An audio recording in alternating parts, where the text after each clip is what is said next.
नमो भगवते वासुदेवाय। ओम नमो भगवते वासुदेवाय। ओम नमो भगवते वासुदेवाय। ओम अज्ञानतिमिरान्धस्य ज्ञानाञ्जनशलाकया चक्षुरुन्मीलितं येन तस्मै श्रीगुरुवे नमः। श्रीचैतन्यमनोभीष्टं स्थापितं येन भूतले स्वयं रूपः कदा मह्यं ददाति स्वपदान्तिकं।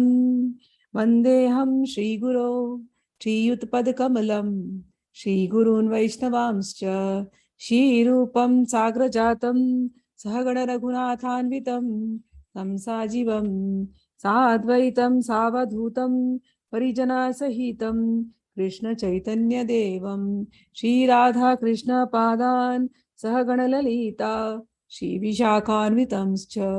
हे कृष्ण करुणा सिन्धो दीनबन्धो जगत्पते गोपेशा गोपिका कान्त राधा कान्त नमोस्तुते। तप्त कांचन गौरांगी राधे वृंदावनेश्वरी वृषभानुसुते देवी प्रणमामि हरिप्रिये।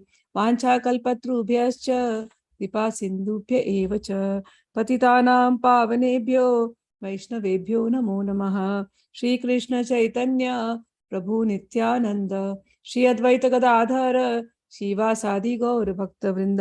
हरे कृष्ण कृष्ण कृष्ण हरे हरे हरे राम राम राम हरे हरे।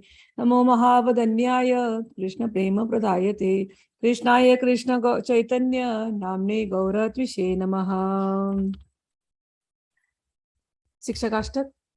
चेतोदर्पणमार्जनं भवमहादावाग्निनिर्वापणं श्रेयः कैरवचन्द्रिका वितरणं विद्यावधुजीवनम् आनन्दाम्बुधिवरधनं प्रतिपदं पूर्णामृतस्वादनं सर्वात्मस्नपनं परं विजयते श्रीकृष्णसङ्कीर्तनं।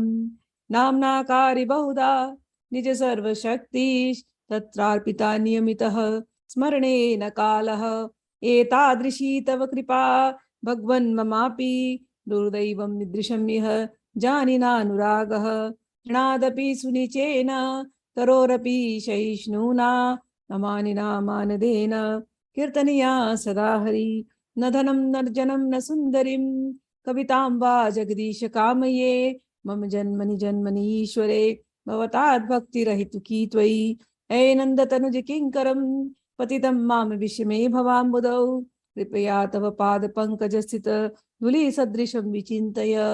नयनं गलदश्रुधारया वदनं गदगदरुद्धया गिरा पुलकैर्निचितं वपु कदा तव नाम गृहणे भविष्यति। युगायितं निमिषेण चक्षुषा प्रवशायितं शून्यायितं जगत्सर्वं गोविन्द विरहेण मे आश्लिष्य वा पादरतां पिनाष्टु माम् अदर्शनान् मर्महतां करोतु वा यथा तथा विदधातु लम्पटो मत्प्राणनाथस्तु स एव नापरः मत्प्राणनाथस्तु स एव नापरः। हम लोगों ने कल आदि लीला 17 किया था, काजी का इंसिडेंट किया। उसके बाद एक बहुत सुंदर इंसिडेंट है जो कंप्लीट नहीं हुआ था, वो पढ़ना बहुत जरूरी है, तो उसको हम लोग पढ़ते हैं। इसलिए पढ़ते हैं कि श्रीवास ठाकुर के आंगन में भगवान ने कीर्तन किया था और उसी समय उनके पुत्र की मृत्यु हो गई थी। ये लीला बहुत सुंदर लीला है, इसलिए सुंदर लगती है मुझे, बहुत इंस्पिरेशनल लगती है। हमारे जीवन में थोड़ी सी घटना होती है, कुछ भी उतार चढ़ाव आ गया, हम लोग पहला काम करते हैं अपनी साधना छोड़ देंगे, सत्संग छोड़ देंगे, हमारे पास टाइम नहीं होता, हमारे पास प्रॉब्लम आ गई इसलिए। लेकिन यहाँ पर आप देखेंगे, अब श्रीवास ठाकुर की जो कथा है इतनी इंस्पिरेशनल है कि अपने ऊपर शर्म आने लगेगी जब हम रीजंस देते हैं कि हम साधना क्यों नहीं कर सकते, हम जप क्यों नहीं कर सकते, हम क्लास क्यों नहीं अटेंड कर सकते, हम सत्संग क्यों नहीं सुन सकते। सब छोटी छोटी रीजंस दिखेंगी। अब आप सुनिए। चलिए, ये कल के जो क्लास में थी, हम लोगों ने, मुझे लगा मैंने खत्म किया, लेकिन ये वाली लीला रह गई थी क्लास के बाद। मुझे लगा रही लीला तो रह गई, तो आज हम लोग फिर से करते हैं। ठीक है, आप लोग को स्मरण होगा कल काजी की लीला। काजी को जाकर के, काजी के यहाँ पर ऑलमोस्ट काइंड ऑफ धरना किया, जब काजी ने आकर के लोगों से कहा कि तुम कीर्तन इस प्रकार से नहीं कर सकते, संकीर्तन करोगे तो तुमको दंड मिलेगा, तुमको मुसलमान बना दिया जाएगा। तो हिंदू लोग डर गए थे, लेकिन चैतन्य महाप्रभु धरना लेकर के गए। जब धरना लेकर के गए, कीर्तन करते हुए धरना, और काजी डर गए, काजी जाकर के छुप गए अपने घर के अंदर। फिर जब सबने कीर्तन रोका, काजी जब बाहर आए, फिर दोनों का बड़े प्रेम से बातचीत हुआ, और काजी ने फिर उनको प्रॉमिस किया, कहा, काजी काजी ने कहे, लास्ट का जरा रीड कर देती हूँ। एत शुनि काजी दुई चक्षे पड़ी पानी, प्रभु र चरण चूड़ी भले प्रिय वाणी। प्रभु की बातें सुनते सुनते काजी के नेत्रों से अश्रुधारा बहने लगी, और उसने तुरंत महाप्रभु की चरण कमलों का स्पर्श किया और मीठी वाणी में इस प्रकार कहा, तुम्हारा प्रसाद मोर गुचिल कुमति, ए कृपा कर ये न तुम तेरा हो भक्ति। काजी क्या कहता है? काजी कहता है, केवल आपकी कृपा से मेरे बुरे विचार दूर हो सके। हे प्रभु, अब आप कृपा कीजिए कि मेरी भक्ति, मुसलमान काजी है ये, मेरी भक्ति आपके ऊपर स्थिर हो जाए। कैसी भक्ति की ये वेव है। मुझे तो बड़ा दुख होता है कई बार जब हम हिंदू लोग हैं, और कई हिंदुओं से मैं बात करती हूँ, और कई बार लोग चैतन्य महाप्रभु के अस्तित्व पर क्वेश्चन करते हैं, और उसके बाद क्वेश्चन तो करना है, हिंदू हिंदू में ही डिवाइड हो जाते हैं। सही नहीं है। यहाँ पर चैतन्य महाप्रभु मुसलमान चांद काजी को भक्ति का पाठ दे करके आए हैं। हमको अपना जो अपनी भक्ति हमको ऐसा बनाना चाहिए कि लोग हमको देखें और बदल जाए। Prabhupada, Srila Prabhupada all over world में अलग अलग धर्मों के लोग प्रभुपाद के साथ लगे हुए हैं। हर कंट्री की हर नेशनैलिटी आप पूछ लीजिए, वो भगवान कृष्ण का जाप कर रहे हैं। और हम हिंदू होकर के कई बार अपने ही चीजों को क्वेश्चन करते हैं और उसको निग्लेक्ट कर जाते हैं, हम नहीं मानते, आपस में लड़ाई करते हैं। ये सही बात नहीं है। समझ में आया? तो यहाँ पर ये काजी की तो बहुत सुंदर है ही ये। आगे पढ़ते हैं, आगे भी बहुत सुंदर सुंदर आएंगी बात, क्योंकि काफी मुसलमान एरा है उस समय, इसलिए। प्रभु कहे एक दान मांगिए तो माय, संकीर्तन वाद यही छे नहीं नदियाय। प्रभु ने कहा, महाप्रभु ने कहा, मैं आपसे एक दान मांगता हूँ, आप वचन दे कि कम से कम नदिया जिले में संकीर्तन आंदोलन नहीं रुकेगा। काजी कहे मोर वंशे यत उपजीबे, ताहा के तालाक दीबा कीर्तन न बधीबे। काजी कहते हैं, महाप्रभु मैं आपको वचन देता हूं कि भविष्य में मेरे घर में जितने लोग उत्पन्न होंगे उन्हें मैं कहूंगा कि कीर्तन में कभी कोई बाधा नहीं देना। अगर किसी ने आपके कीर्तन में बाधा दिया तो मैं उनके साथ संबंध छोड़ दूंगा, उनको तलाक दे दूंगा।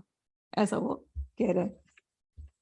सुनी प्रभु हरि बोला, बलि उठीला अपनी, उठील वैष्णव सब करी हरि ध्वनि। यह सुनकर के महाप्रभु बड़े प्रसन्न हुए और कहे, हरि हरि हरि हरि हरि बोल। और कहते हुए सब लोग वहां पर फिर पवित्र नाम की ध्वनि करते हुए उठे हैं, और महाप्रभु कीर्तन करते करते वहां से गए, और काजी भी पीछे रह गए, बड़े प्रसन्न रहे। फिर महाप्रभु नाचते नाचते नाचीते नाचीते आइला अपन भवन, अपने भवन में आए और सची माता से मिले। और कविराज जी कहते हैं कि कोई ये काजी की घटना सुनता है तो एई मते काजी रे प्रभु करीला प्रसाद, ये यहाँ यीशु ने तार खंडे अपराध। जो इस प्रकार से इस लीला को सुनता है उसके अपराध खंडित हो जाते हैं। एक दिन शिवा, अब ये घटना श्रीवास ठाकुर के आंगन की कहानी है, बहुत सुंदर कहानी है। एक दिन शिवा सेरा मंदिरे गोसाई, नित्यानंद संगे नृत्य करे दुई भाई। एक दिन नित्यानंद प्रभु तथा श्री चैतन्य महाप्रभु दोनों भाई श्रीवास ठाकुर के पवित्र घर में नृत्य कर रहे थे। उस समय क्या हुआ? श्रीवास पुत्रे ताहा हाइला परलोक। आप लोग लैंग्वेज समझ जाएंगे, अब मैं ऐसी बोलना चाहती हूँ। श्रीवासे पुत्रे ताहा, वहां पर श्रीवास के पुत्र को हाइला परलोक, वो परलोक चले गए। तब श्रीवासे रचिते ना जन्मील शोक। कीर्तन हो रहा था, चैतन्य महाप्रभु, नित्यानंद प्रभु और भी पूरी भीड़ लगी है श्रीवास आंगन के ठाकुर में। जोर जोर से हरे नाम का कीर्तन हो रहा है, हरे कृष्ण कृष्ण कृष्ण हरे हरे, हरे राम राम राम हरे हरे, लोग गा रहे हैं। और गाने के बीच में श्रीवास ठाकुर का जो पुत्र था, एक एकलौता पुत्र, वो परलोक सिधार गया। परलोक सुधारने के बाद भी श्रीवास ठाकुर के कान में पड़ी ये बात, लेकिन उनके चेहरे पर शोक की एक शिकन भी न उनके नेत्रों से न उनके हाव भाव से किसी को दिखाई नहीं पड़ी।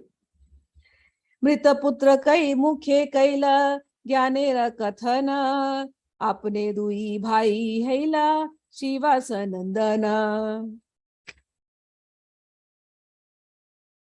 तो जब लीला हुई, इसकी डिस्क्रिप्शन है चैतन्य भागवत वगैरह में, चैतन्य मंगल में, लेकिन ये लीला में ऐसा हुआ था कि जब पुत्र चला गया तो घर की स्त्रियां आई, रोते हुए, रोते नहीं, हल्के मतलब उनके जो बताने के लिए। तो ये अंदर गए रूम में और जाके के स्त्रियों से बोला कि क्यों आवाज कर रही हो, रोना बंद करो। इस पुत्र तो चला गया है, लेकिन अब तुम लोग रो मत, रो करके कीर्तन में बाधा मत खड़ी करना। अब जब तक कीर्तन चलेगा अपने शोक को तुम व्यक्त भी मत करना। आप कैन यू इमेजिन, औरतों को, माँ को जाकर के ये कह रहे हैं, माँ का पुत्र जाए तो माँ कैसे विलाप करेगी, पिता को कैसा विलाप करेंगे, एक अकेला पुत्र। लेकिन विलाप तो ये कर रहे थे अंदर में, लेकिन बाहर में बिल्कुल नहीं जाना चाहिए। क्यों नहीं जाना चाहिए? क्योंकि चैतन्य महाप्रभु के कीर्तन में कोई डिस्टरबेंस होना नहीं चाहिए। और ऐसे 7.5 घंटे चलते रहे, 7.5 घंटा वो मृत शरीर बच्चे का अंदर, रूम के अंदर, और यहाँ सब लोग कीर्तन करे जा रहे हैं जोर जोर से, किसी को कुछ पता नहीं। तो कीर्तन समाप्त हुआ और चैतन्य महाप्रभु का नजर श्रीवास ठाकुर पे तब पड़ी। चैतन्य महाप्रभु समझ गए कुछ तो गड़बड़ है अंदर। चैतन्य महाप्रभु अंदर गए और चैतन्य महाप्रभु बोले, तुमने मुझे ये सूचना पहले क्यों नहीं दी? तो हाथ जोड़ करके कहे, नहीं, कीर्तन चल रहा था, कीर्तन में तो कोई बाधा देनी नहीं थी प्रभु, जो हो गया सो हो गया, जिसको जाना था तो गए। चैतन्य महाप्रभु बोले, नहीं। अंदर गए और जब अंदर गए तो उनकी पत्नी पकड़ के रोने लगी चैतन्य महाप्रभु को जोर जोर से, मुझे मेरे बेटे से एक बार मिला दो, आपके होते हुए ऐसा हुआ, आप कीर्तन कर रहे थे और मेरा बेटा चला गया। माई कहती ना विलाप में जब क्या क्या बातें कहती हैं, कुछ भी कहती हैं। तो प्रभु बोले, चिंता मत करो, मैं इसको बुलाता हूँ। फिर और वे उस स्थान में गए जहां वो मित्र पुत्र लेटा था और उससे पूछा। प्रभु ने ध्यान किया और श्रीवास ठाकुर के मृत्यु पुत्र की आत्मा का आवाहन किया। फिर जब वो आत्मा आई तो प्रभु ने पूछा कि तुम श्रीवास ठाकुर के घर को छोड़ करके क्यों जा रहे हो, क्या हुआ, तुम इतनी जल्दी तुमने देह त्याग दिया? तो पुत्र ने कहा कि प्रभु, विधि ने, ये तो श्रीवास ठाकुर का घर है, कौन है पिता और कौन है पुत्र, ये सारी लीलाएं ना, मेरा मन करता है कि मैं उन चैतन्य भागवत से खोल करके पढ़ूं श्लोक, लेकिन अभी के लिए हम यहीं पर फोकस करते हैं। पुत्र कहता है, कौन है पिता, कौन है पुत्र, और किसका घर, कौन सा घर? पुत्र कहता है कि पुत्र मतलब मरा हुआ पुत्र है, समझ लेना, नियर डेथ एक्सपीरियंस नहीं, आफ्टर पोस्ट डेथ एक्सपीरियंस हो रही है यहाँ पर। मरने के बाद उस आत्मा को बुलाया गया और वो आत्मा बात कर रही है सबके सामने। आत्मा कहती है कि ये प्रकृति ने ये शरीर दिया, ये घर, जैसे हम लोग लीज में घर लेते हैं ना, भाड़े का घर में रहते हैं, तो जिस दिन भाड़ा खत्म उस दिन नए घर में जाओ। तो प्रकृति ने ये भाड़े का घर दिया है हमको, जिस दिन इसका कर चुकता हो जाएगा, कर्मों का जो लेन देन है ना, वो कर चुकता करना है हमारा। जिस दिन उसका लेन देन पूरा होगा, ये शरीर छोड़ो, अब दूसरे घर में जाओ, दूसरा शरीर पकड़ो। तो पुत्र कहता है, किस मकान की बात करते हैं प्रभु? ये मकान का भाड़ा तो पूरा हो चुका, अब ये मकान छोड़ करके दूसरे मकान जाना है। और क्या पुत्र है, कौन पिता है? आत्मा ही तो है। ऐसी बातें आकर के पुत्र कहने लगा। पुत्र कहता है, मैं इस घर में तब तक रहा जब तक मेरा यह निर्धारित था। अब मेरा समय पूरा हो गया, अतएव मैं आपके निर्देश के अनुसार कह रहा बेटा कि प्रभु आप ही के निर्देशन में तो सब कुछ चल रहा है, आप ही ने तो निर्देश दिया था इतने दिन रहना है, तो आपके निर्देश के अनुसार मैं अन्यत्र जा रहा हूं। मैं, आत्मा कह रही है, मैं आपका सनातन सेवक, मैं आपका आश्रित जीव हूं, मुझे आपकी इच्छा अनुसार कर्म करना है। आपकी से इच्छा के परे तो मैं कुछ कर भी नहीं सकता, नहीं मुझ में ऐसी शक्ति है। तो इसलिए आपकी इच्छा थी इतने दिन में इस शरीर में रहूं, इतने दिन में इस घर में रहूं, इतने दिन में ये मेरे माता पिता होंगे, अब वो अवधि पूरी हो गई, अब मैं जा रहा हूं आपकी इच्छा से। जब ये बात सबने सुना, घर के सारे परिवार के सदस्यों ने सुना, उन सबको दिव्य ज्ञान प्राप्त हुआ और फलतः उनका जो शोक है वो दूर हुआ। मरने पर मनुष्य दूसरा शरीर धारण करता है। भगवत गीता में कहा है ना, तथा तथा देहांतर प्राप्ति धीर तत्र न मुह्यंती। मरने के बाद एक शरीर के बाद दूसरा शरीर प्राप्त होता है, इसलिए धीर को मोह नहीं होता। मृत पुत्र तथा महाप्रभु के मध्य इस वार्ता के बाद दाह संस्कार संपन्न किया गया और महाप्रभु ने श्रीवास ठाकुर को आश्वस्त किया, आपने अपना एक पुत्र खोया है, किंतु नित्यानंद प्रभु तथा मैं आपके नित्य पुत्र हैं। मैं और नित्यानंद प्रभु आपके पुत्र हैं, हम आपका साथ कभी नहीं छोड़ेंगे। यह कृष्ण के साथ दिव्य संबंध का एक उदाहरण है। कृष्ण के साथ हमारा संबंध उनके नित्यदास, मित्र, पिता, पुत्र या प्रेमी के रूप में होता है, और यही जब विकृत रूप में होता है तो हम संसार में लोगों से संबंध बनाते हैं, लेकिन संसार के जितने संबंध हैं उनकी अवधि समाप्त तो संबंध समाप्त, लेकिन भगवान के साथ जो संबंध है उसकी अवधि कभी समाप्त होती नहीं है। यह नित्य शाश्वत संबंध है। ये इतनी सुंदर ये लीला है। जब कभी बीमार भी हम पड़े या कभी शरीर होता ना, आलस लगती है, और हमारे पास कितने रीजन होते हैं कि हम क्यों भगवान को याद नहीं कर सकते। इस लीला को याद करना, कैसा कैसा धैर्य कि भजन में बाधा नहीं पड़नी चाहिए, कैसा धैर्य। 7 घंटा मृत पुत्र सोया है, मतलब अंदर पड़ा हुआ है, और घर वालों को भी बोल दिया कि नहीं तुम भी दुख नहीं मनाना। कैसी भजन। ऐसा जब होता है सरेंडर, तब ना भगवान अपने मुंह से कहते हैं मैं तुम्हारा पुत्र बनूंगा। हमारे तो सरेंडर ही नहीं है, लेकिन हमारे ख्वाब बड़े कि भगवान बस आ जाए, बस हमने 1 घंटा जप लिया, भगवान आप प्रकट क्यों नहीं होते। और जिस दिन हमारी बीमारी हो गई, थोड़ा सा तबियत खराब, उस दिन हमको साधना भी नहीं करनी है, हमको क्लास भी नहीं अटेंड करनी, हमको सत्संग भी नहीं करना, हमको लेक्चर भी नहीं सुनना। तो ऐसे नहीं होता। इस प्रकार का डेडिकेशन, इसीलिए भक्त चरित्र चैतन्य चरितामृत के भक्तों का एक एक का चरित्र सुनना कितना इंस्पिरेशनल है। हमारे अंदर की कमियों को दूर कर देता है। तुरंत तुरंत अंदर से एक आग लग जाती है कि नहीं, कभी नहीं, आगे से ऐसा नहीं करेंगे, आगे से कोई रीजन नहीं देंगे। भगवान के रास्ते चल पड़े तो चल पड़े, कोई रीजन नहीं। यहाँ पर शरीर यहाँ पर मायने नहीं रखता, दुख दर्द यहाँ पर मायने नहीं रखता। हमारे घर में ऐसा कोई दुख नहीं है। लोग कई बार आते हैं ना, घर में सूतक लग गया, किसी के यहाँ मृत्यु हो गई, दूसरे की मृत्यु, कहीं चाचा वाचा कहीं की मृत्यु होती है, लेकिन उनको ऐसा रहता है अब हमारे यहाँ सूतक लग गया ना, अब हम जप नहीं कर सकते। यहाँ देखो, I don't have to give any reason, आप सुन रहे हैं ना घर में क्या हुआ है, लेकिन कीर्तन को बंद होने नहीं दिया। जब भगवान से प्रेम होता है तो उस समय कुछ नहीं होता उस व्यक्ति के अंदर, उसके अंदर भगवान का नाम निरंतर चलता रहता है। चाहे दुनिया गई तो गई, सब जाने वाले एक दिन, कोई बहाना नहीं है कि हम भगवान का नाम क्यों नहीं ले सकते।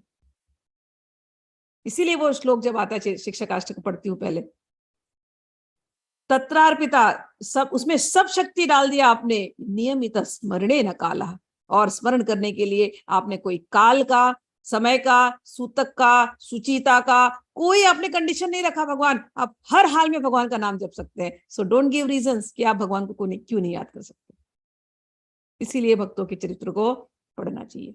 ये श्रीवास ठाकुर का ये सुंदर चरित्र है। आगे एक दो और छोटी छोटी सी लीलाएं हैं, फिर हम लोग मध्य लीला पे चलते हैं। श्रीवासेर वस्त्र सिए दरजी यवन, प्रभु तारे निज रूप कराइल दर्शन। श्रीवास ठाकुर का के जो कपड़े एक मुसलमान व्यक्ति था वो सिलता था, दर्जी। लेकिन एक बार महाप्रभु इतने प्रसन्न हो गए कि उस मुसलमान दर्जी को महाप्रभु में भगवान के दर्शन होने लगे और कहने लगा, देखू ने देखी नो, अरे मैंने देखा देखा, देखी नो बली हईला पागल। वो दर्जी पागल हो गया देख देख के। प्रेम नित्य करे हईला वैष्णव आगल, और वो प्रेम नित्य करते करते हईला वैष्णव आगल, बड़े उच्च कोटि का वैष्णव वो हो गया मुसलमान दर्जी। आवासे ते श्रीवासे प्रभु वंशित मागिल, श्रीवास कहे वंशी तोमार गोप हरि नील। एक बार कीर्तन चल रहा था और महाप्रभु आवेश में थे, कृष्ण भाव में थे, मतलब राधा रानी के भाव में, आकर के श्रीवास ठाकुर को बोले, मेरी बंसी कहाँ है, मेरी बंसी कहाँ है, बंसी दे दो। तो श्रीवास ठाकुर तो समझ गए भाव में, तो श्रीवास ठाकुर बोले, आपकी बंसी तो गोपियों ने चुरा ली है। यह उत्तर सुनकर के शूनी प्रभु बल बल बले न आवेशे, श्रीवास वर्णे न वृंदावन लीला रसे।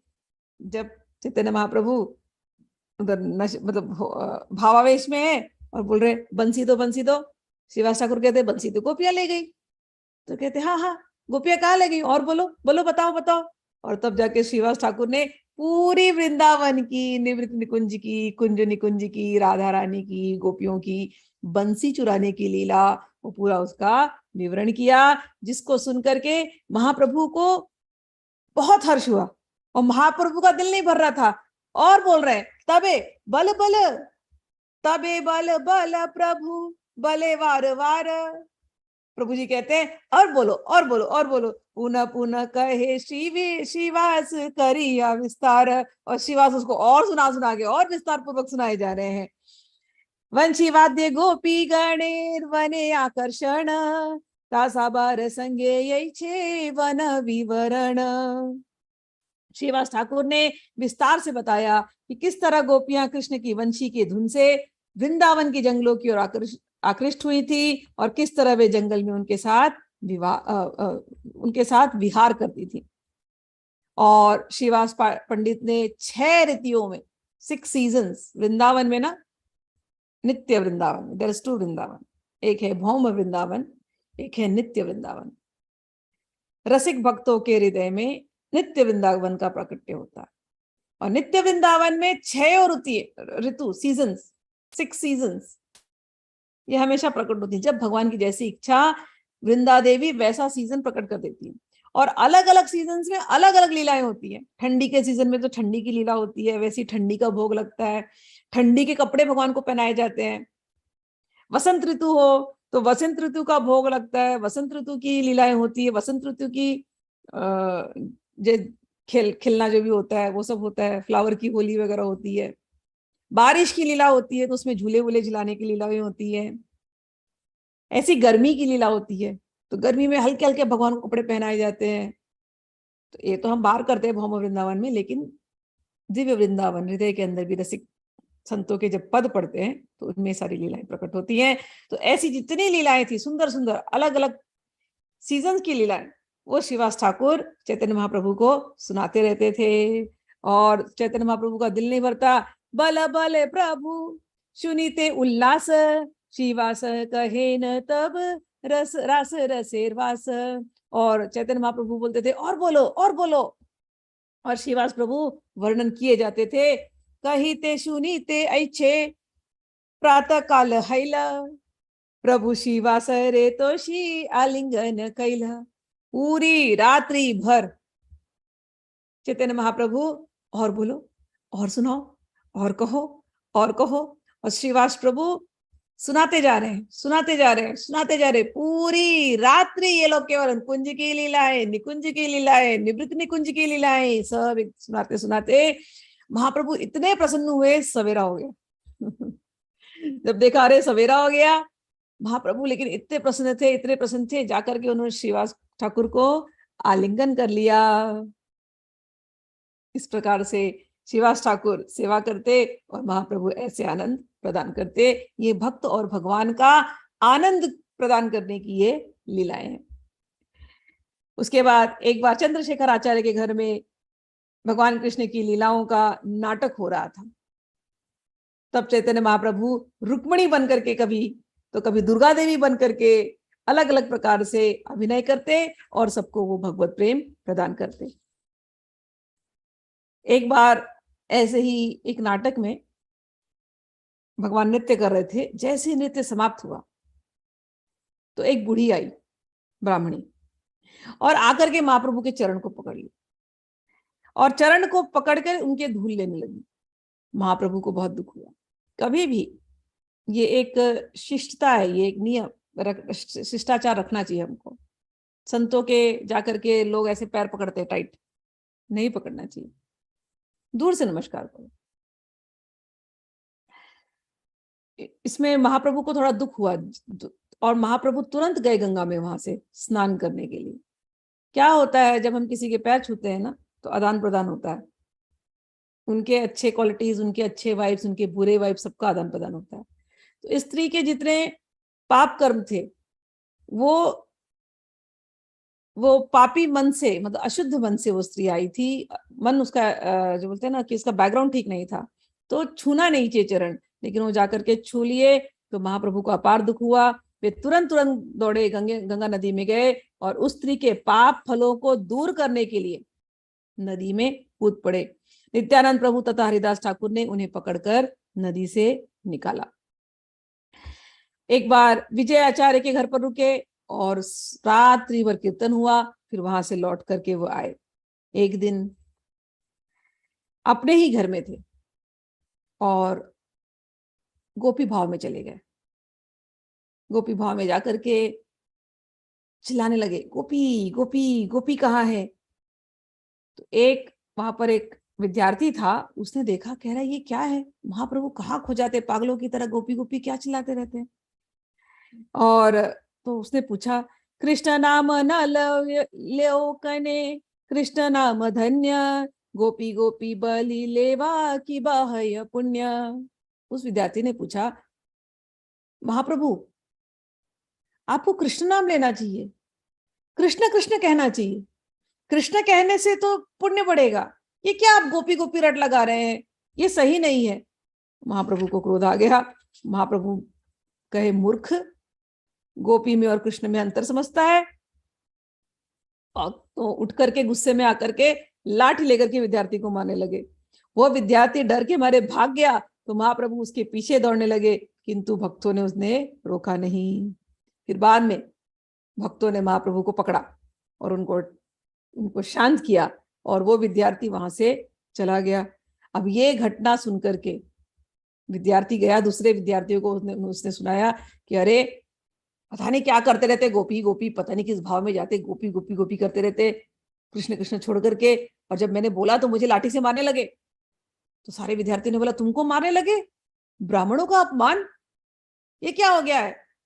तो इस प्रकार से सब गुस्सा हो गए कि निमाई पंडित तो पागल हो गया है, भ्रष्ट हो गया है, पता नहीं इसको क्या हो गया है, जब से गया से आया है सबको आघात पहुंचाता रहता है, धार्मिक सिद्धांतों का इसको कोई भय नहीं, और ये ऐसे निर्मम कार्य करता रहेगा, तो इससे हम बदला लेंगे और इसको हम मारेंगे। ये कौन सा महत्वपूर्ण व्यक्ति है कि हमें ऐसा करने से रोकता है? प्रभुर निंदाय सबार बुद्धि हैल नाश, सुपठित विद्याकारो न हय प्रकाश।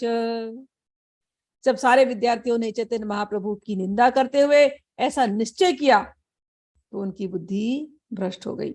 यद्यपि वे सभी विद्वान थे, किंतु इस अपराध के कारण उनके अंदर ज्ञान का सार प्रकट नहीं हो रहा था। भगवत गीता में एक श्लोक आता है, उसमें ज्ञानियों के बारे में कहा गया, संसार में बड़े बड़े ज्ञानी होते, बहुत उनको नॉलेज होता है, लेकिन भगवान की बातें समझ में आना, सिंपल सी बातें उनको नहीं समझ आती। तो उनको एक कैटेगरी में रखा गया है, माया अपहृत ज्ञान आसुरम भावित भावम आश्रितः। माया अपहृत ज्ञान की मतलब ज्ञान है, लेकिन माया ने उनके ज्ञान को अपहरण कर लिया। बहुत बड़े बड़े साइंटिस्ट होते हैं, फिलोसोफर होते हैं, ऐसी ऐसी फिलॉसफी बोलेंगे कि आपको लगेगा वाह क्या फिलॉसफी बोली है, लेकिन फिलॉसफी में कोई चलने लगे तो भगवान से दूरी हो जाएगा, वो और संसार में डूबेगा और दुखी दुखी होता जाएगा। शुरू में तो फिलॉसफी बहुत अच्छी लगती है। तो ऐसे लोगों का ज्ञान बड़ी बड़ी बोलते हैं, लेकिन भगवान से दूर कर देते हैं। बहुत सारे साइंटिस्ट होते हैं, बहुत ज्ञान है, लेकिन सारा ज्ञान दुनिया के डिस्ट्रक्शन के लिए लगा रहे हैं। भगवान का चिंतन नहीं, संसार का भला नहीं, तो क्या फायदा ऐसे ज्ञान का। तो ऐसे जो ज्ञान होता है उसको कहते हैं माया अपहृत ज्ञान। कवि होते हैं, क्या सुंदर सुंदर कविताएं लिखते हैं, लेकिन वो कविताओं से भगवान से नहीं जोड़ सकते। कविताओं से केवल और संसार से और संसारी वासनाओं से जोड़ना। लेख लिखते हैं, लिटरेचर, उसमें केवल संसार की ही बातें और संसार में ही जोड़ना। तो वो जो ज्ञान है, लेकिन वो माया ने कवर कर दिया है। असली ज्ञान तो गीता में, असली ज्ञान तो चैतन्य चरितमृत में। ये संसार से हटा करके आपको भगवान से जोड़ता है। जितने देर आप पढ़ते हो, अभी आप देखो कहानी पढ़ रहे हो ना, जीवन चरित्र पढ़ रहे हो, लेकिन श्रीवास ठाकुर की कहानी सुनी, काजी की कहानी सुनी, तुरंत भगवान से जुड़ने का मन किया कि नहीं। अब इसकी जगह पे आपको दूसरा नॉवेल उठा करके पढ़ते, उसमें भी अच्छी अच्छी कहानियां होती, बड़ी सुंदर कहानियां होती नॉवेल्स के अंदर, बड़े सुंदर कैरेक्टर्स होते हैं, लगता है सब जिंदा है, लेकिन क्या वो आपको भगवान से जोड़ते हैं। बुक पढ़ने के बाद आपका कितना घंटा गया होगा, 3-4 दिन लगेगा एक बुक पढ़ने में। फिर बुक बंद करने के बाद एंड में आप क्या पाते हो, केवल बुक पढ़ते पढ़ते आपको केवल आनंद आता है, बस। उसके बाद शायद 1-2 दिन आप उन कैरेक्टर्स के ऊपर सोचोगे, दैट्स इट। उसके बाद भूल जाओगे। अंदर आपका कॉन्शियसनेस बदलता है क्या, चित्त बदलता है क्या आपका? नहीं। लेकिन ये किताबें पढ़ने से, चैतन्य महाप्रभु की चैतन्य चरितमृत बारंबार पढ़ने से, जितनी बार आप पढ़ते हैं उतनी बार आपका चित्त में बदलाव आता है, आपकी भक्ति सुदृढ़ होती है। आप सीखते हैं कि भक्ति करनी कैसे चाहिए, हमें सुधरना कैसे है। ये चैतन्य चरितमृत की महिमा है। और सरल शब्दों में, ये कोई संस्कृत नहीं है ना, यहाँ गीता तो नहीं है कि बड़े तत्व की बात हो रही है। भागवतम हम पढ़े हैं, आप लोग पढ़ते हो, सुनते हो मेरे साथ, अभी बंद है। कितने तत्व की बातें होती है, यहाँ तो कहानियां हैं, लेकिन कहानियों में इतना प्रेम है, और कहानियों में प्रेम के साथ साथ शिक्षा है। कितनी सरल कर दी। तो ज्ञान अपने आप महाप्रभु के चरित्र को सुनते सुनते प्रकट होने लगता है। अब यहाँ पर विद्यार्थी लोग महाप्रभु को देख रहे हैं, लेकिन वो नहीं समझ पा रहे, तो उसको कहते हैं माया अपहृत ज्ञान। ठीक है। तथापि दंभिक पड़ुआ नम्र नहीं हय, यहाँ ताहा प्रभु निंदा हासिते करिया। अब ये जो विद्यार्थी थे, बड़े दंभी, बड़े पाखंडी, वो बिल्कुल विनीत नहीं हुए, उल्टे वे इस घटना को और 10 जगह जाकर के बोलने लगे और महाप्रभु की आलोचना करने लगे और उनके ऊपर खूब हंसी मजाक किया। अब महाप्रभु तो सर्वज्ञ हैं, सर्वज्ञ गोसाई जाने साबारा दुर्गति, घरे वासे चिंता था साबारा अव्याहति। भगवान तो सर्वगत है, सर्व हृदय में है। तो ये जो आलोचना कर रहे हैं, जो हंसी मजाक कर रहे हैं, क्या भगवान नहीं जानते? चैतन्य महाप्रभु सब जानते हैं। लेकिन फिर भी भगवान हमारे से तो नहीं है कि जाके झगड़ा करेंगे, भावावेश में लाठी उठा करके मारे वो अलग, लेकिन शिक्षा देने के लिए कि गोपियों के बारे में ऐसा मत सोचना, उनको तुम नीचा मत समझना। कोई गोपी गोपी रटे तो भी भगवान कृष्ण को पहुंच जाएगा वो। तो भगवान ने विचार किया कि घर बैठे मैं इनको कैसे उबारूं, और उस विचार में महाप्रभु ने सोचा, मेरे सारे तथाकथित अध्यापक तथा विज्ञानी एवं उनके विद्यार्थी धर्म के नियमों, सकाम कर्मों तथा तपस्या का पालन करते हैं, फिर भी साथ साथ निंदक एवं धूर्त हैं। यदि मैं इन्हें भक्ति के लिए प्रेरित न करूं तो निंदा अपराध करने के कारण इनमें से कोई भी भक्ति ग्रहण नहीं कर सकेगा। आप कर्मकांडी हैं, आप पूजा पाठ कर रहे हैं, लेकिन आप भक्तों की निंदा कर रहे हैं तो भक्ति नहीं आएगी।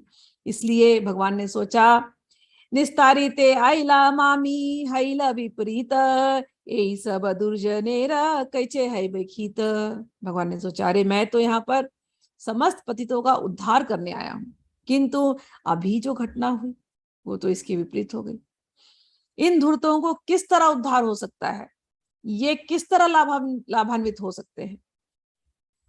आमा के प्राणति हरे हये पाप क्षये तब से इहारे भक्ति लय ले लये।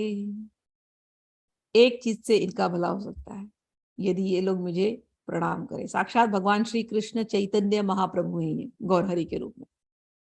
भगवान ने सोचा, यदि ये लोग मुझे प्रणाम करेंगे तो इनके सारे पाप फल विनष्ट हो जाएंगे, फिर मैं यदि इन्हें प्रेरित करूं तो ये भक्ति भी करने लगेंगे। मोरे निंदा करे, ये मेरी निंदा करते हैं, ना करे नमस्कार, मुझे नमस्कार नहीं करते। यही सब जीवे रे अवश्य करीबे उद्धार, लेकिन फिर भी इन्हीं जीवों का मैं अवश्य उद्धार करूंगा जो मेरी इस समय निंदा कर रहे हैं, फिर भी मैं इनका उद्धार करूंगा। अतएव अवश्य आमी संन्यास करीब सन्यासी बुद्ध ये मोरे प्रणीत हईब। इसलिए मैं सन्यास आश्रम स्वीकार करूंगा, क्योंकि इस प्रकार लोग मुझे सन्यासी जान करके नमस्कार करेंगे। मुझे नमस्कार करने मात्र से ही इनके पाप विनष्ट हो जाएंगे, लेकिन ये मुझे इस प्रकार से देख रहे हैं, इसलिए ये डिसरिस्पेक्ट करते हैं, मेरे भावों को ये समझ नहीं रहे हैं। लेकिन अब मैं सन्यास आश्रम ग्रहण करूंगा। सन्यास आश्रम ग्रहण करते ही, सन्यासी का वेश देखते ही, नेचुरल है ना, कभी भी हम सन्यासी को देखते हैं, पाखंडी को भी देखते हैं तो अपने मन में आता है ये तो साधु है, तो ये तो भगवान है साक्षात सन्यास के वेश में। तो कहते हैं मेरे सन्यास वेश को देख करके नमस्कार करेंगे, इसी से इनके जो अंदर जो कमियां हैं ये दूर हो जाएंगी।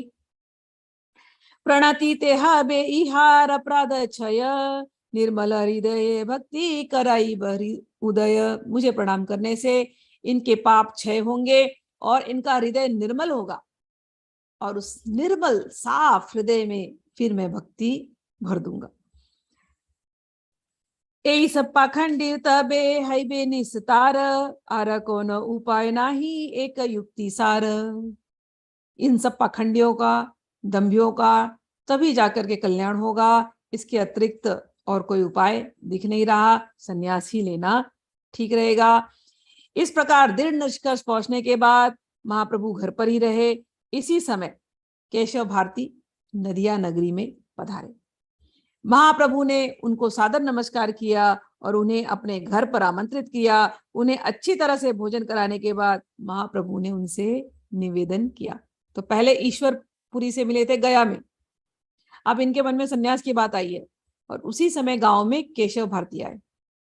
तो केशव भारती के सामने इन्होंने जाके अपने मन की बात रखी है और कहा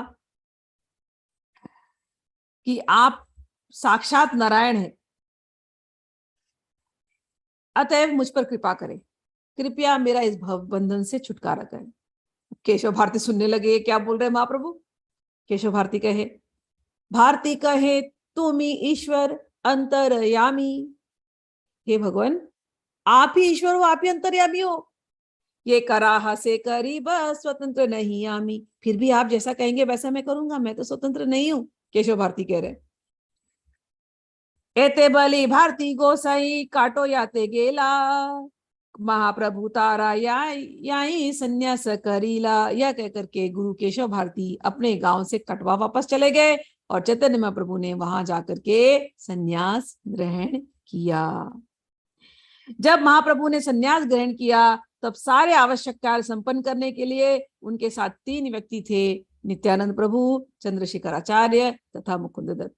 इस प्रकार से आदि लीलाओं का संक्षेप में वर्णन किया, और ये चैप्टर हमने कल एंड किया था, फिर से अभी एंड करके अब हम लोग मध्य लीला में चलते हैं कि जो भगवान श्री कृष्ण थे वही चैतन्य महाप्रभु बन करके आए और वही चैतन्य महाप्रभु ने अब सन्यास लिया है। सन्यास की जो डिस्क्रिप्शन है वो मध्य लीला में शुरू होती है। तो अभी हमने आदि लीला के 2 बुक्स फिनिश किए हैं, मध्य लीला में 5 बुक है।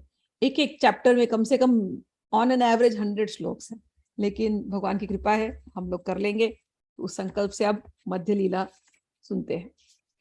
बहुत सुंदर ये लीला है। दिल तो करता है कि सारे श्लोक चैतन्य भागवत से निकाल करके उसको अलग से पढ़ा जाए, कभी भगवान ने चाहा तो वो भी करेंगे। चलिए अब मध्य लीला की शुरुआत करते हैं। अध्याय 1, श्री चैतन्य महाप्रभु की परवर्ती लीलाएं, सन्यास के बाद की लीलाएं। अब हम लोग उनका चर्चा करने वाले।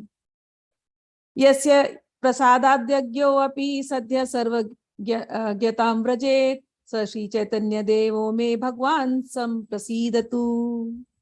श्री चैतन्य महाप्रभु के आशीर्वाद मात्र से एक अज्ञानी व्यक्ति भी तुरंत समस्त ज्ञान को प्राप्त कर सकता है।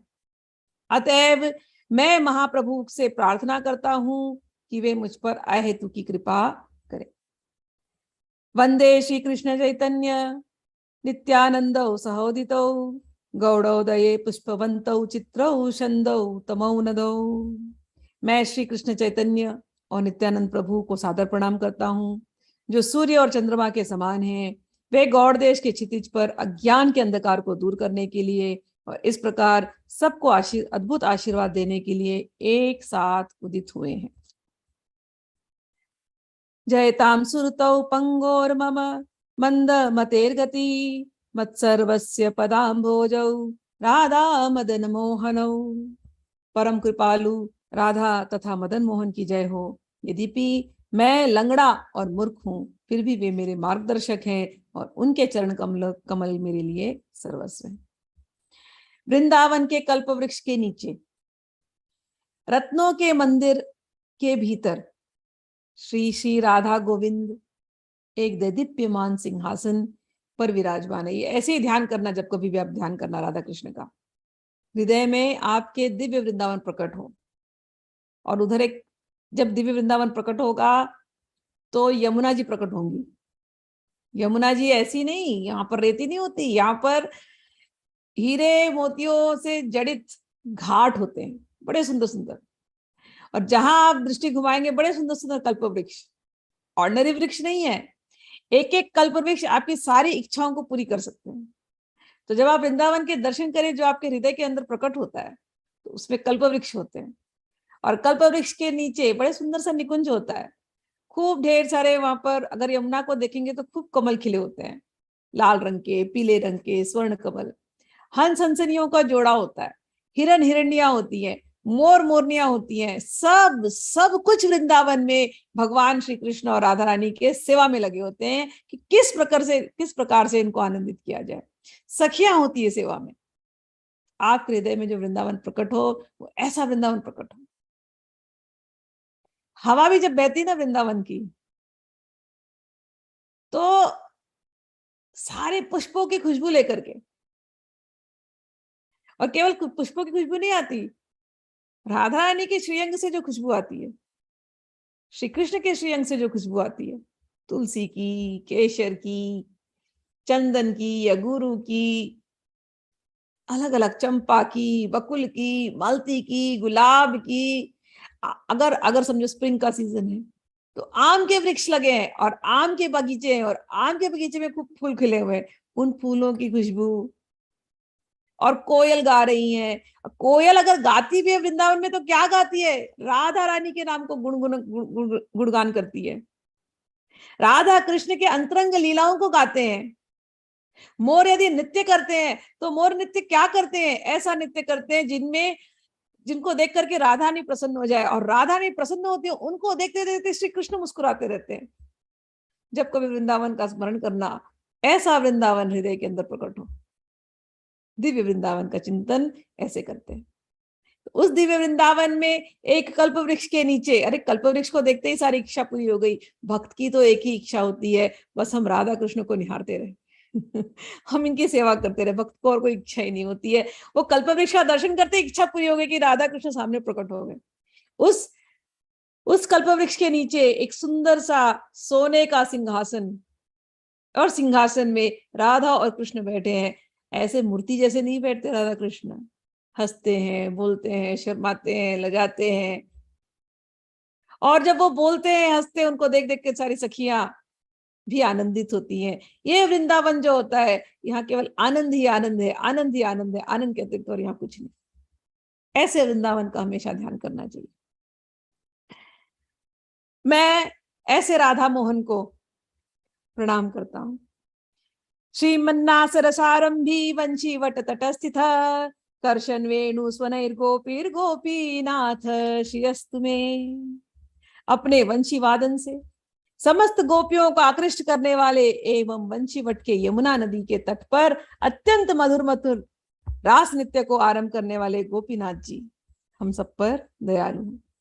जय जय गौरचंद्र जय कृपा सिंधु, जय जय शचीसुत जय दीन बंधु, जय जय नित्यानंद जय द्वैत चंद्र, जय श्रीवासादि जय गौर भक्त वृंद। पूर्वे कहिलु आदि लीला सूत्र गण, यहाँ विस्तारी आचिंदास वृंदावन। इसके पहले आदि लीला जो भी हमने पढ़ी, उसमें भगवान के बाल्यकाल की लीलाएं, पौगंड की लीलाएं, कैशोर अवस्था की लीलाएं, युवावस्था की लीलाएं, ये सब हमने अभी तक श्रवण किया। ये पूरे 24 साल में हुए, तो फर्स्ट 24 ईयर्स ये लीलाएं। उसके बाद की जो 24 ईयर्स की जो लीलाएं हैं, वो भगवान की संन्यास आश्रम की लीलाएं। उसमें से 6 साल तो भगवान भ्रमण करते रहे, भक्ति का प्रचार करते रहे। वो सारी जो लीलाएं हैं वो अभी मध्य लीला में आएंगी। ठीक, उनका वर्णन डिटेल में तो कह रहे हैं कि वृंदावन दास ठाकुर श्रीमद् चैतन्य भागवत में पहले ही बता चुके हैं। हम लोग उसका संक्षेप में स्मरण करेंगे। बहुत सारी घटनाएं हैं, इसलिए थोड़ी थोड़ी घटनाओं को स्मरण किया जाएगा। ये जो पहला चैप्टर है, मध्य लीला का पहला चैप्टर, जैसे कि इनके लिखने की शैली है, पहले ये केवल इंट्रोडक्शन देते हैं, एक सूची जैसे बनाते हैं, ये घटना हुई है, फिर आगे के चैप्टर्स में जाकर के उसको डिटेल में एक्सप्लेन करते हैं। तो ये पहले के चैप्टर में बिल्कुल एक अनुक्रमणिका जिसको कहते हैं ना, कि सूची है कि इतने इतने सारे टेबल ऑफ कंटेंट्स, ये टेबल ऑफ कंटेंट्स है जितनी लीलाएं हम पढ़ने वाले। कहते हैं 26 वत्सर प्रभु गृहे अवस्थान, 24 वर्ष भगवान गृह में अवस्थान किए, और उनकी ये जो लीलाएं थी वे आदि लीला के नाम से जानी गई। 26 वत्सर शेषे यही माघ मास, तारा शुक्ल पक्षे प्रभु करीला संन्यास। उसके बाद में 24 वर्ष प्रभु सन्यासी जीवन जिए। कब सन्यास लिया? माघ मास में, शुक्ल पक्ष में उन्होंने जाकर के सन्यास लिया। सन्यास करिया 26 वत्सर अवस्थान, यही लीला तार शेष नीला नाम। तो पहले की लीला आदि लीला और बाकी के रेस्ट ऑफ द लीला शेष लीला। उस शेष लीला को, उसमें मध्य लीलाएं हैं और अंत्य लीलाएं हैं। तारा मध्य 6 वत्सर गमनागमन, नीलाचल गौड़ सेतु बंध वृंदावन। 6 साल भगवान देखिए बंगाल में थे, ठीक है। फिर भगवान ने सन्यास लिया। सन्यास के बाद वो जगन्नाथपुरी में रहने लगे। लोकेशन वाइज आप लोगों को समझ में आ रही है? बंगाल, वेस्ट बंगाल, बंगाल का दूसरा state, neighbouring state is Orissa, वहां पर जगन्नाथपुरी है। मायापुर कहां पर है? नदिया कहां पर है? बंगाल स्टेट में, ठीक। और उड़ीसा अलग स्टेट है, वहां पर जगन्नाथपुरी है। तो सन्यास लेने के बाद ये उड़ीसा में आ गए, जगन्नाथपुरी में, वहां रहते थे। उसको नीलाचल भी कहते हैं। और उड़ीसा से उन्होंने ट्रैवल किया, ऑल द वे नीचे तक गए, कन्याकुमारी तक, अलग अलग मंदिरों का दर्शन किया। वो सबका संक्षेप में अभी आएगा। फिर वो करने के बाद उड़ीसा में रहे थोड़े दिन, फिर वृंदावन गए। तो वृंदावन की यात्रा करी है, बनारस घूमे हैं, फिर यात्रा करके वापस एंड में जो है यहीं पर आकर के जगन्नाथपुरी में ही उन्होंने अंत्य लीला अपनी पूरी की है। तो 6 वर्ष तक तो श्री महाप्रभु जगन्नाथपुरी से लेकर बंगाल और कुमारी अंतरीप से लेकर वृंदावन तक सारे भारतवर्ष का भ्रमण किया। ये जो लीलाएं हैं वो मध्य लीला के नाम से जानी जाती हैं और उसके बाद की जितनी लीला है वो अंत्य लीला के नाम से जानी जाती है। आदि लीला, मध्य लीला, अंत्य लीला आर एवे मध्य लीला की ये करी विस्तार। ये तीनों लीलाओं में से आदि लीला, मध्य लीला, अंत्य लीला में से अब हम लोग मध्य लीला को श्रवण करेंगे, उसका कविराज जी विस्तार पूर्वक वर्णन करेंगे। श्री चैतन्य महाप्रभु 18 वर्षों तक जगन्नाथपुरी में रहे और उन्होंने अपने खुद के आचरण से जीवों को भक्ति योग का उपदेश दिया। चैतन्य महाप्रभु ने इन 18 वर्षों में से 6 वर्ष अपने अनेक भक्तों के साथ बिताए। उन्होंने कीर्तन तथा नृत्य द्वारा भगवान की प्रेमा भक्ति का प्रवर्तन किया। चैतन्य महाप्रभु ने नित्यानंद प्रभु को बंगाल भेजा, जो गौड़ देश नाम से प्रसिद्ध है। नित्यानंद प्रभु ने भगवान की दिव्य प्रेमा भक्ति को इस देश से अपलावित कर दिया। नित्यानंद प्रभु स्वभाव से भगवान कृष्ण की दिव्य प्रेमा भक्ति करने के लिए अत्यधिक उत्साहित रहते हैं। अतः जब श्री चैतन्य महाप्रभु का आदेश हुआ तो उन्होंने प्रेमा भक्ति का सर्वत्र वितरण किया। मैं उन श्री नित्यानंद प्रभु के चरण कमलों को असंख्य प्रणाम करता हूं, जो इतने दयालु हैं कि उन्होंने श्री चैतन्य महाप्रभु की भक्ति को सारे विश्व में प्रचारित किया। समझ में आया? तो चैतन्य महाप्रभु, नित्यानंद प्रभु, श्री कृष्ण चैतन्य प्रभु नित्यानंद हम कहते हैं ना। तो नित्यानंद प्रभु को भगवान ने बंगाल में भेजा, खुद उड़ीसा में रह गए और बंगाल में भेज के कहा कि आप भक्ति का प्रचार वहां कीजिए। इसी प्रकार से गोस्वामियों को उन्होंने वृंदावन में भी भेजा, वहां पर प्रचार करवाया। ठीक। श्री नित्यानंद प्रभु को भगवान अपना बड़ा भाई कहते और श्री नित्यानंद प्रभु भगवान को अपना स्वामी कहते। यद्यपि नित्यानंद प्रभु स्वयं बलराम है, तथापि वे अपने आप को चैतन्य महाप्रभु का नित्यदास मानते हैं। नित्यानंद प्रभु हर एक से भगवान चैतन्य महाप्रभु की सेवा करने, उनकी महिमा का कीर्तन करने और उनका नाम उच्चारण करने का आग्रह करते। वे उस व्यक्ति को अपने प्राणों तुल्य समझते थे जो श्री चैतन्य महाप्रभु की भक्तिमय सेवा करता था।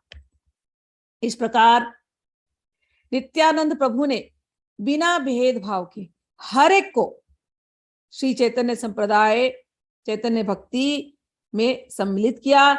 ऐसा करने से पतितात्माओं तथा निंदकों का भी उद्धार हो गया। तबे प्रभु वर्जे पठाई रूप सनातन, प्रभु आज्ञा दुई भाई आईला वृंदावन।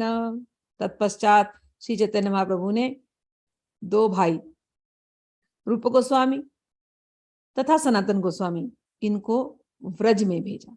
उनके आदेश से वे वृंदावन गए।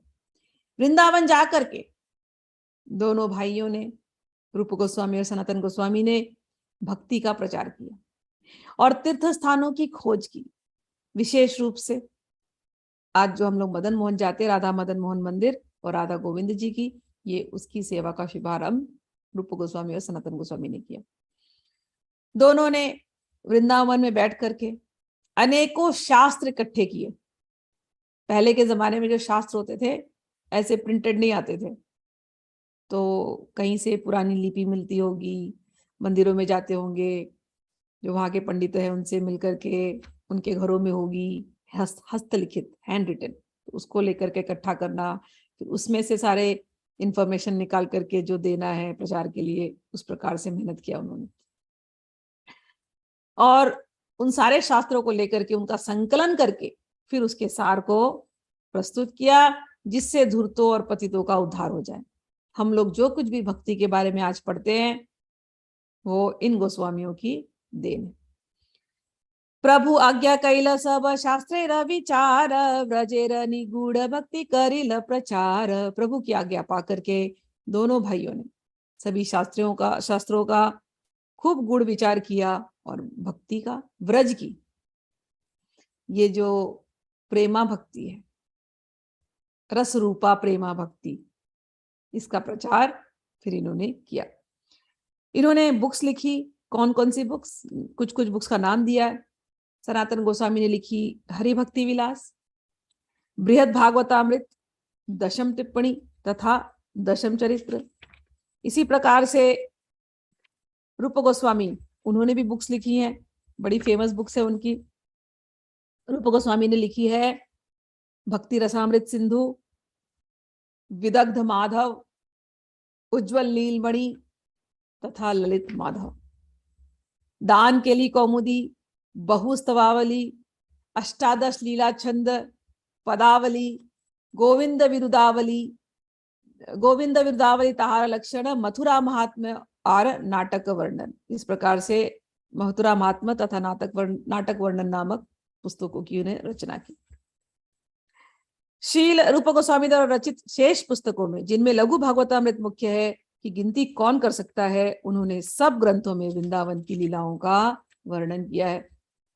इन लोगों ने जो बुक लिखी है ना, संस्कृत में थी सारी लीलाएं ही बेस है वृंदावन के। आप संतों की जब वाणियां पढ़ते हैं जो ब्रज भाषा में है या लोकल भाषा में है, सबका रेफरेंस आपको इनकी बुक्स में से ही मिलेगा। इंस्पिरेशन इनकी ही बुक्स है। ये जो बुक्स के नाम लिए मैंने, उज्जवल नीलमणि, ललित माधव, अभी गोपाल चंपू है जी गोस्वामी का, इस सारी बुक्स की जो लीलाएं हैं यही बेस है। ये ध्यान की बेस है, रसिक भक्ति की बेस है। वृंदावन की जो ब्रज उपासना है वो बिल्कुल अलग है। ये पूरे देश की ब्रज उपासना से बिल्कुल भिन्न है। ये कहीं नहीं मिलती जो वृंदावन की ब्रज उपासना है। Very different, very very different. मतलब मैं खुद, मुझे भी कई वर्ष लगे उसको समझने के लिए, उनके भाव को। ये कोई साधन, ये जो साधनाएं अलग है। ठीक है, आगे बढ़ते हैं। श्री रूप गोस्वामी के भतीजे शील जीव गोस्वामी ने भक्ति संबंधी इतनी पुस्तकें लिखी, इनकी गणना नहीं की जा सकती। तो इन दोनों के भतीजे थे जीव गोस्वामी। तो जीव गोस्वामी ने लिखा भागवत संदर्भ, जिसमें भक्ति की चरम पराकाष्ठा का विचार किया गया है। और एक बुक लिखी है जीव गोस्वामी ने, जिसको कहते हैं गोपाल चंपू। इस गोपाल चंपू में भगवान की सनातन लीलाओं की स्थापना की गई है। वृंदावन में भोगे जाने वाले दिव्य रसों का वर्णन विस्तार पूर्वक हुआ है। किसी को वृंदावन की भजन पद्धति जाननी हो, बहुत इंटरेस्ट हो, तो ये सब बुक्स जरूर खोल के थोड़ा सा पढ़ना चाहिए। इस प्रकार शील रूप गोस्वामी, सनातन गोस्वामी तथा उनके भतीजे शील जीव गोस्वामी तथा और लगभग सारा परिवार वृंदावन में रहा, और उन्होंने भक्ति के ऊपर बहुत बुक्स लिखे और खूब भक्ति का प्रचार किया। श्री चैतन्य महाप्रभु द्वारा संन्यास ग्रहण कर लेने के 1 वर्ष बाद श्री अद्वैत प्रभु के नेतृत्व में सारे भक्त उनका दर्शन करने के लिए जगन्नाथ रथ यात्रा में आए, और भक्तों के साथ रथ यात्रा में खूब भगवान ने नृत्य किया, आनंद लिया। और भगवान ने उन सबसे कहा कि हर साल आप लोग यहाँ आते रहना। गुंडीचा मंदिर, गुंडीचा मार्जन की लीला में आप लोगों को पार्टिसिपेट करना है, तो हमेशा आप लोग आए।